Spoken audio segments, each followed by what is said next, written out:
Test tube baby గురించి మీరు విన్నారా? ఒకసారి బోజో మరియు పహేలీల ఉపాధ్యాయురాలు కొందరు స్త్రీలలో స్త్రీబీజవాహికలు మూసుకుపోయి ఉంటాయని చెప్పారు. అటువంటి స్త్రీలలో శుక్రకణాలు అండాన్ని చేరలేకపోవడం వలన ఫలదీకరణం జరగక ఆ స్త్రీలు సంతానోత్పత్తి జరపలేరు.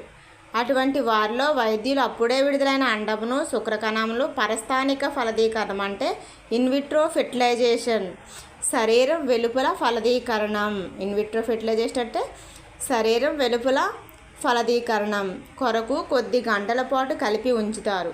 ఒకవేళ ఫలదీకరణము జరిగితే ఆ సంయుక్త బీజమును ఒక వారం రోజు వరకు అభివృద్ధి చెందనిచ్చి దాన్ని తల్లి గర్భాశయంలో ప్రవేశపెడతారు. ఆ శిశువు యొక్క సంపూర్ణమైన అభివృద్ధి తల్లి గర్భాశయంలోనే జరిగి అందరూ శిశువుల్లాగా జన్మిస్తుంది. ఈ విధంగా జన్మించిన శిశువును టెస్ట్ ట్యూబ్ బేబీలు